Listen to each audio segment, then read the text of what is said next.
안녕하세요. 저는 인공지능론 발표를 맡은 17학번 김민식입니다. 강아지 품종 분류 모델에 대해 발표하도록 하겠습니다.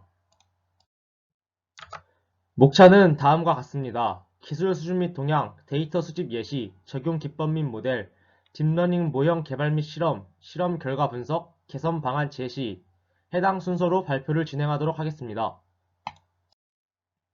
먼저 기술 수준 및 동향을 발표하도록 하겠습니다. 인공지능 중 이미지 인식 기술은 대표적으로 이미지 내 특정 사물을 분류, 여러 사물을 동시에 검출, 사물들을 픽셀 단위로 식별하여 분할하는 태스크가 있습니다. 이러한 이미지 인식 기술에 있어서 2012년 ILS-VRC 경진대회에서 혁신적인 연구 결과가 나오게 되면서 이를 계기로 딥러닝이 학계, 산업계에 널리 받아들여지게 되었고 2015년에는 사람의 인식률을 초월하고 2020년에는 한참 뛰어넘는 수준인 98.7%까지 진화했습니다.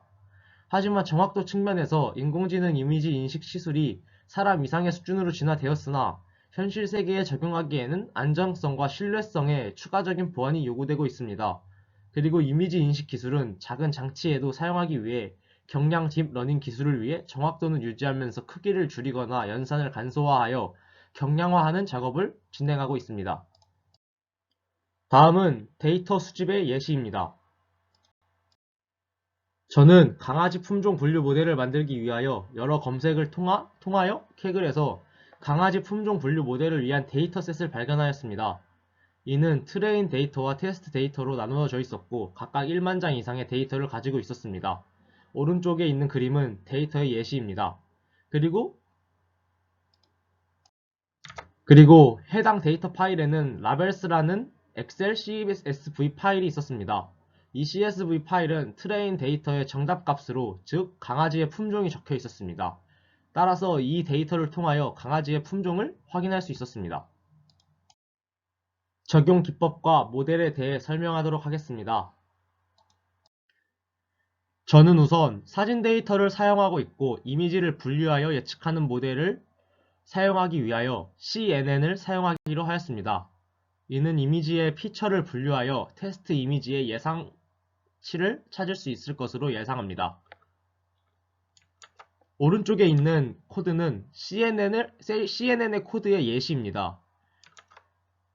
총 3개의 히든층의 합성곡 계층이 있고 마지막 덴스층과 출력층으로 이루어져 있는 예시인데 이 예시는 추후 모델을 설계하는 과정에서 변화를 가지게 될 것입니다. 이제부터 강아지 품종 분류 모델의 딥러닝 모형 개발을 보여드리도록 하겠습니다. 저는 강아지 품종 분류 모델을 만들기 위하여 인셉션 레스넷 V2라는 사전에 훈련된 컨볼루션 뉴럴 네트워크를 사용하였습니다. 우선 이를 설명하기 앞서 레스넷을 먼저 간략하게 이야기하자면 과거 2014년 ILS-VRC에서 22개의 층을 사용한 구글넷보다 훨씬 많은 152개의 층을 사용한 네트워크 구조입니다. 이때 층이 깊어지면 오히려 성능이 나빠질 수 있다는 실험을 통해 층이 깊어지면 성능이 나빠지는 것을 확인했었는데 오히려 152개의 층을 사용하고도 성능이 더 뛰어났습니다. 이때 사용한 방식이 리주얼 블럭이라는 기술입니다. 이는 기존의 망과 다르게 입력값을 출력값에 더해주는 지름길을 만들어 더해주는 방식을 이용해주는 것입니다. 출력값에 입력값을 더해주는 방식을 뜻합니다. 따라서 레스넷은 기본적으로 VGG19의 구조를 뼈대로 하고 거기에 컨볼루션 층을 추가해서 깊게 만든 후 사이사이 레지듀얼 블럭, 지름길을 추가한 것이 전부였습니다. 이러한 구조를 가진 것이 레스넷입니다. 그리고 이 리셉션 레스넷 V2는 인셉션 블럭의 레스넷에 레지듀얼 블럭을 합친 것입니다. 인셉션 레스넷 V2는 인셉션 V3와 비슷하지만 인셉션 레이어의 모양이 조금 달라집니다. 우선 오른쪽에 있는 그림이 인셉션 레스넷 V2의 기본 구조입니다. 최초 입력값이 들어오면 앞단에 컨볼루션 레이어를 통과하게 되는데 이때 여기서 이를 스텝 영역이라고 부릅니다. 그리고 이 스텝 레이어는 컨볼루션과 풀링의 결과가 연결되어 그 다음 레이어로 넘어가게 됩니다. 그리고 인셉션 리스넷 A, B, C의 인셉션 모듈은 입출력의 크기의 변화가 없습니다. 이때 연산할 파라미터의 수를 줄이기 위해 1 곱하기 1 컨볼루션을 먼저 진행하여 입력 차원의 수를 줄여준 채 진행하도록 합니다. 실제로 크기의 변화가 발생하는 부분은 리덕션이라는 이름으로 사용합니다. 이 과정을 다수 반복하도록 미리 설계된 모델이 바로 이 인셉션 레스넷 V2라는 모델입니다. 이제부터는 제가 구현한 모델의 파이썬 코드를 설명하도록 하겠습니다. 우선 모델을 구현하는 데 필요한 모듈들을 좌측에 있는 그림처럼 임포트를 한 후 드라이브에 있는 트레인 테스트의 테스트 폴더로 접근하기 위해 구글 드라이브로의 접근을 하였습니다. 그리고 그 경로를 통하여 제가 드라이브에 업로드한 트레인 테스트 라벨.csv 같은 파일로 접근을 할 수 있었습니다. 오른쪽에 있는 코드는 많은 자료를 직접 눈으로 클래스가 몇 개씩 있는지 확인하기 위해 그래프를 직접 그려보도록 하였습니다. 이를 통해 각 클래스당 얼마나 많은 수의 데이터가 있는지 확인하였고 데이터의 숫자가 클래스당 그렇게 많지 않다는 것을 확인하였습니다. 좌측에 있는 코딩은 경로를 만들어주기 위한 코딩이었습니다. 경로에 서브셋이 없다면 서브셋을 만들어주기 위한 함수를 지정하고 트레인 딜이라는 변수를 정의하여 트레인 딜이라는 하위 폴더를 만들었습니다. 그리고 브리드라는 변수를 활용하여 라벨의 브리드의 고유값들을 모두 변수로 잡았습니다. 그리고 이 브리드를 폴문을 통하여 각각 하위 폴더를 만들어 그 하위 폴더에 모든 사진을 집어넣는 작업을 하였습니다.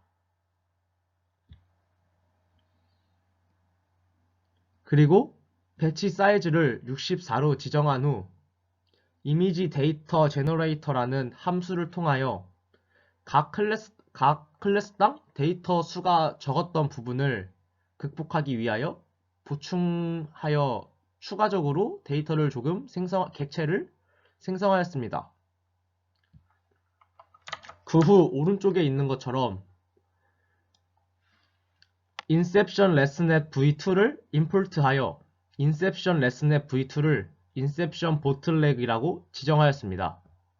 그 후 피처 쉐입을 통하여 피처의 크기를 살펴본 후 X와 Y 트레인을 만들었습니다. 이때 X와 Y 트레인에 mp.zeros 라는 함수를 사용하여 미리 0으로 된 크기에 맞는 행렬을 만들어 놓은 후 폴문을 통하여 X 트레인에는 인셉션 보틀렉을 통한 추출된 특징을 그리고 Y 트레인에는 정답값을 집어넣었습니다. 그리고 그 길이가 트레인 샘플, 즉 라벨스의 정답의 길이와 같게 되면 폴문을 종료했습니다.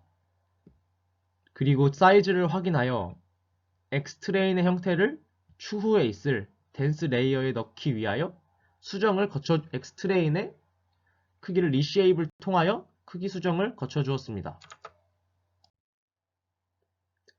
다음으로 세퀸셜을 모델이라는 변수를 통해 만들어 덴스 레이어를 만들었습니다. 이때 덴스 레이어는 512개의 히든 레이어를 가지고 인풋 데이터는 최초 X트레인의 덴스 레이어로 넣기 위해 결합했던 형태를 받게 하였습니다. 그리고 활성 함수로 렐루, 드랍아웃 비율로는 0.1을 쓰는 층을 2개 만들었고 마지막 예측 값을 출력하기 위한 결과층에는 softmax 함수를 사용하여 결과를 예측하였습니다. 그리고 이 부분을 컴파일할 시 옵티마이저는 아담을 선택하였고 로스는 sparse categorically cross entropy를 하였습니다. 모델의 서머리는 왼쪽과 같이 나왔고 그 값을 제가 직접 확인해 보았습니다. 오른쪽은 실제 컴파일된 모델을 50 에포크만큼 돌려보기 위한 코딩이었습니다. early stop도 지정하고 patient도 15로 지정하고 하여 돌린 결과 15 에포크에서 early stop이 일어났고 이렇게 강아지 품종 분류 모델을 완성하도록 하였습니다. 다음으로는 결과를 분석해 보도록 하겠습니다. 좌측에는 트레인 어큐러시, 트레인 로스, 발리데이션 어큐러시, 발리데이션 로스를 그래프로 표현해 보았습니다. 그래프에서 위에는 트레인 어큐러시와 발리데이션 어큐러시, 밑은 트레인 로스, 발리데이션 로스입니다. 그래프를 통해 확인한 결과 트레인 어큐러시와 트레인 로스는 잘 증가하고 잘 감소하였습니다. 그래서 잘 학습이 되었다고 생각하였습니다.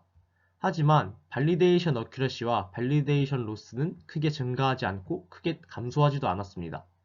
이 부분에서 조금 실망스러운 결과를 얻었습니다.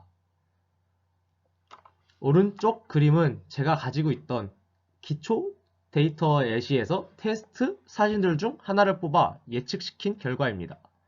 이때 실제로 출력된 이미지의 라벨은 시베리안 허스키로 예측한 결과값이 정확히 맞아 떨어지게 되었습니다. 이후 너무 재미있던 나머지 저는 제가 가지고 있던 다른 테스트 셋을 하나씩 집어넣었고 대부분 정확히 맞아 떨어지는 결과를 가지게 되었습니다. 나름 강아지 품종 분류 모델이 성공적으로 나왔다고 생각하여 굉장히 뿌듯한 결과였습니다. 마지막으로 개선 방안을 제시해 보도록 하겠습니다. 제가 해당 텀 프로젝트를 수행하면서 느낀 개선 방안으로는 트레인 어큐러시와 트레인 로스는 생각만큼 크게 떨어지고 크게 좋은 방향으로 흘러갔으나 밸리데이션 어큐러시와 밸리데이션 로스는 크게 원하지 않는 방향으로 이동했다고 생각합니다. 그리고 추가적으로 테스트 데이터를 넣었을 때 물론 모두 맞출 수는 없었지만 조금 제가 생각했던 것보다 좀 복잡한 강아지 사진은 쉽게 맞추지 못하였습니다. 그래서 그 부분에 대해 조금 더 아쉬웠다 생각하고 이 부분은 페이션트와 에포크를 늘리고 드롭아웃의 개선 및 각종 더 학습에 도움이 되는 하이퍼 파라미터들을 수정하여 더 좋은 예측 모델을 구성하는 데 도움이 될 거라고 생각합니다. 이상으로 인공지능롱 텀 프로젝트 강아지 품종 분류 모델의 발표를 맡은 17학번 김민식입니다. 부족한 발표 들어주셔서 감사합니다.